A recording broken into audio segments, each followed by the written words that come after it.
This video is going to be about canoeing for beginners.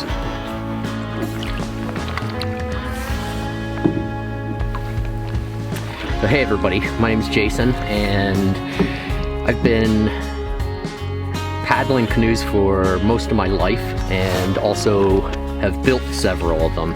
So I thought I'd put a video together that shares some of my experience, knowledge about canoes and how to use them.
So one of the questions I get asked from time to time is whether or not canoeing is difficult. And the truth is, one of the greatest things about canoeing is that it's really not difficult at all. Pretty much anybody of any skill level can get in a canoe, and as long as you follow some basic common sense, wear your life jacket, don't go too far from shore, you can spend, a nice part of a day out in a canoe.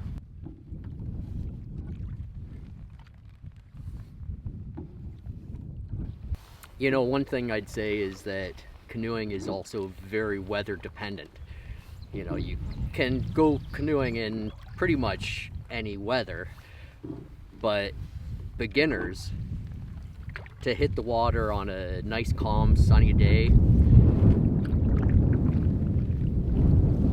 you'll be able to, spend some nice time on the water and develop some skill. But if you add a strong breeze or rain or a combination of the two, then you could find it pretty challenging.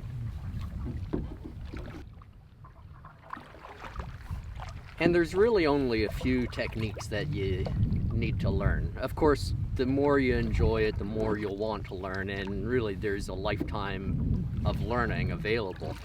But to get going, you really only need to learn, a forward stroke, a back stroke, a draw and a pry. And then depending on where you put those on a boat is going to determine the result you get and keep you tracking in a nice straight line or being able to take turns around obstacles.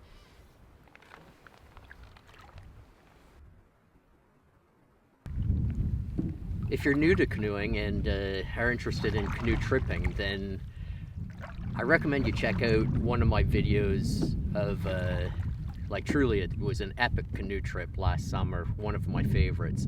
I've got a video that's all the highlights. I'll put a link in the description and I'll link to it at the end of this video if you want to check it out. It'll give you a good idea of what to expect. During that trip we had rain, we had beautiful blue skies, we saw a bear and moose, a great blue heron, we did fishing and caught bass not like crazy, but we caught some good ones. So yeah, it's a good highlight of what a canoe trip is all about.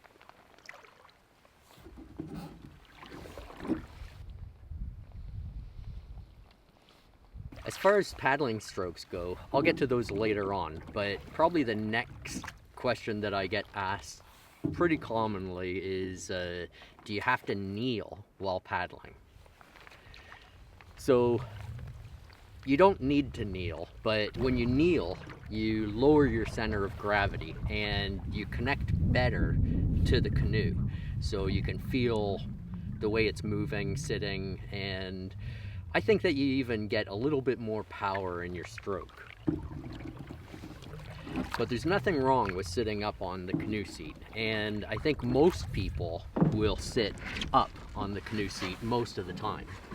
One of my more common positions is actually to have one leg a little bit in front and the other tucked down, and I'll typically paddle on that side.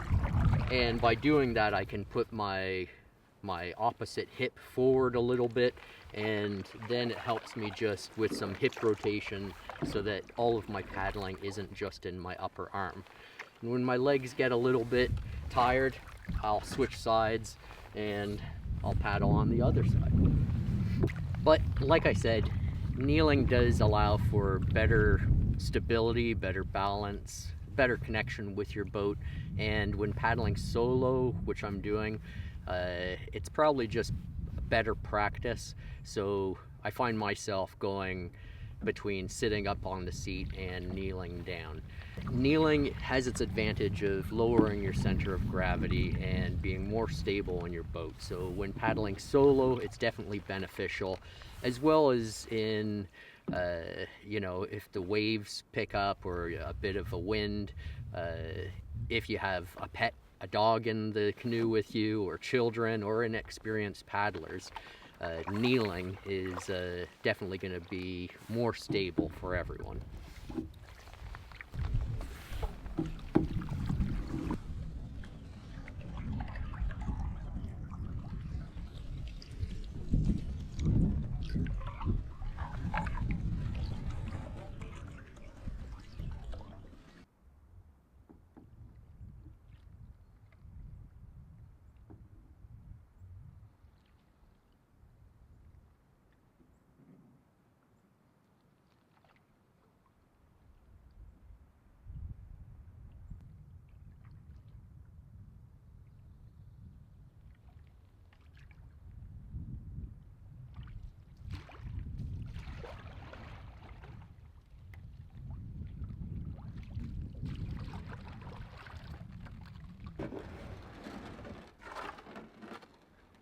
So since I'm making this video targeted more towards beginners, people just starting out with canoeing, I decided I'd paddle to shore for a moment and just identify some of the basic components of a canoe.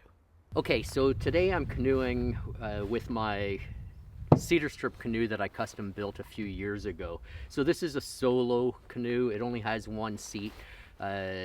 Like some of the dimensions, it's 14.5 feet long, so it's really built for just one person. I built it custom to suit my needs, and that's something that I might get into a little later on how to choose a canoe. But this one, I wanted one that tracked nice and straight in water, that was stable enough for photography or fishing. I kept the weight down, so it only weighs about 40 pounds. And yeah, basically it's what I wanted in a solo canoe. So one of the common features, like I already mentioned, is seats. Most canoes will have seats. Some of the racing canoes won't, but we're really just focusing on recreational and tripping canoes. But yeah, they'll come with a seat, one for a solo, two for a tandem canoe. Also gunnels, that's with the wood or aluminum, whatever the material might be. It's the material on the top edge of the hull. It makes the hull so the material isn't sharp at the top, as well. It provides something to hold on to when you're portaging it, when you're carrying it, and also a little bit of like wave resistance. So if waves come up, it has something to just buffer it a little bit and reduce some of the spray or splash into the boat. But mostly it's to make the edges not as sharp, more comfortable, and also adds so that you have something to carry it with. So one of the other things that most canoes will have in one way or another is carrying yoke. So This one here is what I would call a semi-contoured carrying yoke. So instead of it being straight across, it has a bit of a dip.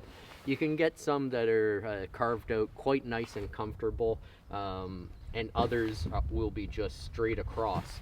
Some might not have the cutout for your head or your neck, and those are just called thwarts. So a yoke is specific for carrying on their shoulders. So another feature that canoes will have is the deck. So the deck up at the front or at the back. Now, the deck has the purpose the same. It helps to prevent water from getting into the boat. It also has the benefit that you can use it to lift or carry the canoe. Okay, so since I just mentioned a couple parts of the canoe that are used for lifting or carrying the canoe, I might as well show you how to safely lift a canoe for carrying it on your shoulders, as in portaging. So to lift a canoe safely onto your shoulders, you don't want to use just upper body strength. What you want to do is turn the canoe sideways away from you so the bottom of the hull is up against your legs. And then from there, you want to just lift the canoe onto the top part of your legs, your thighs. From there, you want to position your hands so that one hand is on the opposite side of the canoe, so the far gunwale. And if you can't reach the far gunwale, then you want to hold on to the yoke as far away to the other side as possible. With the canoe up on your thighs, what you want to do is basically a springing type of motion to help get some momentum up as you lift the canoe with the rest of your body, your back and your shoulders. There really shouldn't be too much weight with your shoulders because you'll be propelling it upwards with your legs. Let's have a look at it from another angle.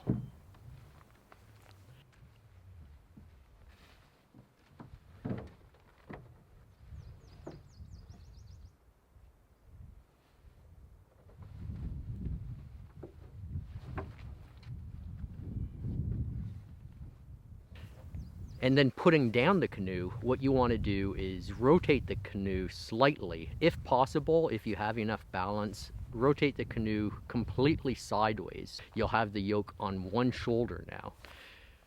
From here, you can put one hand on one gunwale and the other on the other gunwale. And from there, just simply tip the canoe down, avoiding your head, and lower it down back onto your legs. And from there, lower it down the rest of the way to the ground. Okay, so I've covered a lot already in this video, and I don't want to go on too far. So instead, I'm going to create a part 2 of this video, which will go into more canoeing techniques like the different paddling strokes. But as promised, here's a link to my video of that epic canoe trip from last summer. So I hope you check it out. Now, if you like this video, please give it the thumbs up, leave a comment, and if you're new to the channel and you haven't already, don't forget to subscribe.